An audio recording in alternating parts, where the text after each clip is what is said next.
Child, how old were you when you realized that you were raised by the traumas and the pains and the fears of the women before you? Yeah. Because I was today years old. Yeah. Like I was literally 18 seconds into this aha moment when I decided I had to immediately go grab my camera because today is the day that I was going to record my first digital journal entry. Because, child, listen, this shit right here has been sitting with me longer than I care to admit. Okay. And I'll be honest with you, sometimes I feel like it's because like this isn't something that we talk a lot about. And it got me thinking, like, why isn't this something that we talk about? And I realized that to talk about it, to talk about how we were raised by the fears of the women before us means that we have to say the quiet part out loud. And to say that quiet part out loud, it makes us look ungrateful. Yeah, it makes us look ungrateful for how we were raised and the sacrifices that the women before us made. You know, our mothers, our grandmothers, our nanas, all of them. You know, it makes us seem ungrateful for how they had to move and how the world treated them. It acts as if we never acknowledged it. And that right there is really just by saying the quiet part out loud. Can you imagine if you were open enough to even start the conversation with our mothers, our aunties, our grandmother's child? That conversation alone, the idea of that conversation alone got me stressed out because I know for a fact that I wouldn't be able to get my full sentence out before I was stuck in a circle of providing comfort, letting them know that I didn't have a shitty childhood, and and confirming with my mom, or just letting her know that, yo, you were a dope ass mom. You were the dopest mom for me. So yeah, and that's just by having that part. But now here I am on the internet saying the quiet part out loud for the other brown girls who want to say the quiet part out loud themselves. Maybe it's because we want to break the cycle, or at the very least, just be intentional about the shit that we pass down to the other little brown girls after us. Because we are women that were raised by the traumas of the women before us, and I say that shit with love. I say that with love because I love my mother. However, anybody who truly knows me, anybody who knows the brown girl in real life knows that I was a daddy's girl to the core. So I may not have had that tight mother daughter bond that some of you ladies have out there, but even so, there's so many things that I inherited that came from my mother. Yeah. And if I'm calling a thing, like if I'm really gonna go ahead and just bare my soul on the internet, I inherit a lot of shit from my grandmothers and my great grandmothers and my great grandmothers. When I think about how I view my own womanhood, and all that, it came from them. They were the ones that planted the seed for it. How I view what I'm even capable of doing, it came from them. How I move in this world, it came from them. And I realized that my mother moved through the world in fear. Yeah. Because fear is what she knew. Like, honestly, like if I'm having conversations with my mom, she's seen terrible shit as a child and was told to be quiet about it because it kept her safe. She saw a dead body before she was even 10 on her front porch. She experienced terrible things as a young girl, as a teenager, because she was smaller than the rest of the girls. She was smart as shit. And she was light skinned before light skin was even considered pretty. All right. It was not cool when she was growing up. The world was never soft for her. The world was never soft for my grandmothers and everything. It wasn't safe for them. And because of that, because of how the world treated them, because of what they knew, fear became protection, and fear became wisdom, fear became survival. So that is the fear that they raised me with. I was raised not to trust anybody except for my dad and my pop, and that's because that's who my mother trusted. That's that's actually that's actually probably how I became a daddy's girl. To be honest with you, I was also raised, not to expect too much. I was raised to think that, how some people say the glass is half full. I wasn't even raised with whether the glass was half full. I was raised with, is there even a fucking glass? Yeah. And the hard part was is I was a dreamer. naturally, I was a little girl that was sunshine and rainbows. I thought I could do any and everything. There was nothing in this world that I didn't want to try.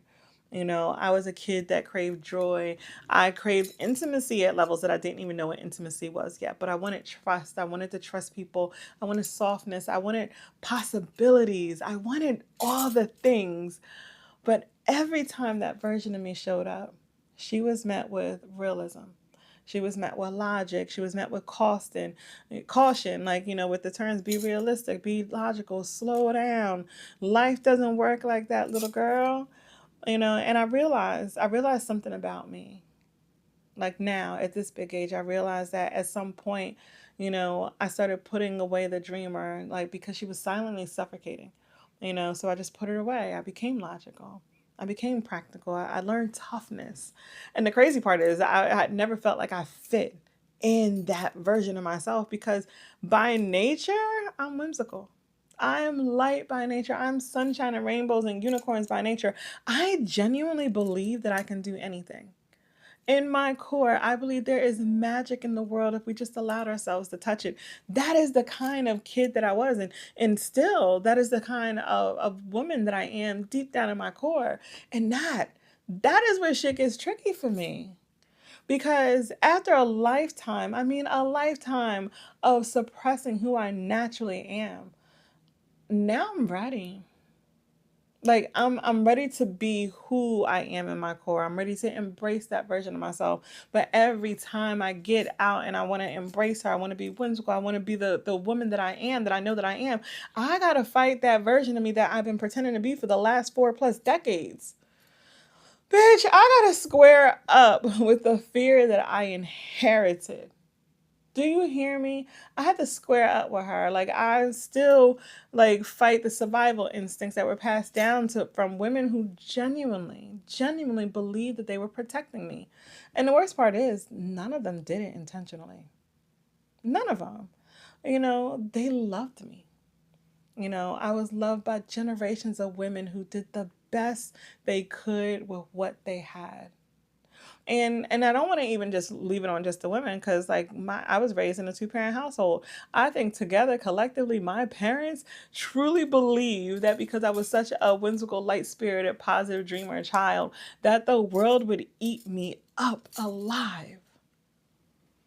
And so they taught me to toughen up. And that sucked because I was never meant to be tough. I had to learn toughness. I had to learn to embrace toughness. I had to learn to like toughness. I had to become someone who knew how to survive. Because in their heads, survival and softness are not two things that could live together. They damn sure couldn't coexist. And now here I am, a grown ass woman, like I'm closer to 50 than anything else. And I'm at the point in my life where I have the opportunity to choose the life that I want for myself. I get to choose who I am. I get to name myself, and I want to name myself with whimsy.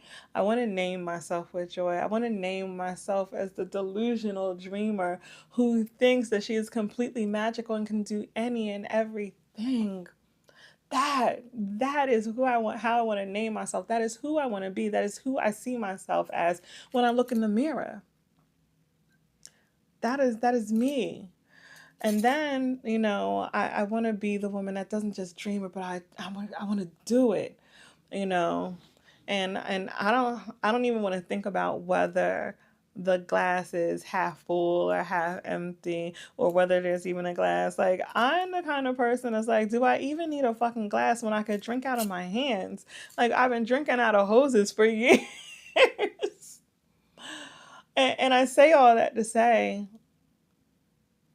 it's still this internal battle inside of me every time the dreamer starts dreaming too loudly. And immediately the logical side of me responds that the other shoe is going to drop.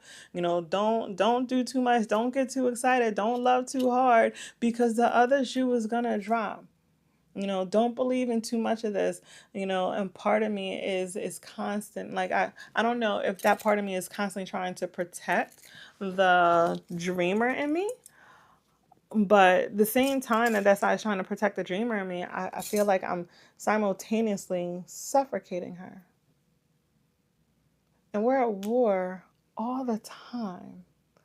And that there are days where that leaves me sad because I just want to be whimsical. I just want to be light. I just want to be sunshine and rainbows. But there's sometimes that the weight of the trauma and the fears of the women who came before me becomes so fucking heavy that I even find myself asking, is it even possible to dream the way that I want to dream? And that's all I got here. Maybe that's the real work for me. Not becoming hard, not becoming tough, not becoming realistic, not proving that I could survive.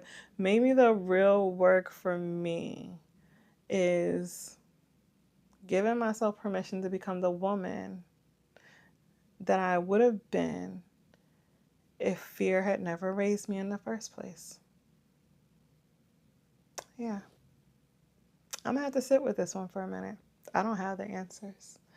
I'm literally thinking about this in real time, and I'll leave the same question for you for your journal entry. Who would you be if if you weren't raised by the fear and the traumas of the women before you? That's all I got. It's the Brown Girl, creator of the Brown Girl Experience, and this is another episode of Miseducation of a Brown Girl. If you like it, love it, and it resonated with you, definitely one, do the journal entries, see where you find where it takes you. Two, like and follow, subscribe to my YouTube channel, Miseducation of a Brown Girl. That's all I got tonight. I gotta sit with this shit. Like, I didn't think it was gonna go here, but here we are. I'll talk to y'all later. Bye.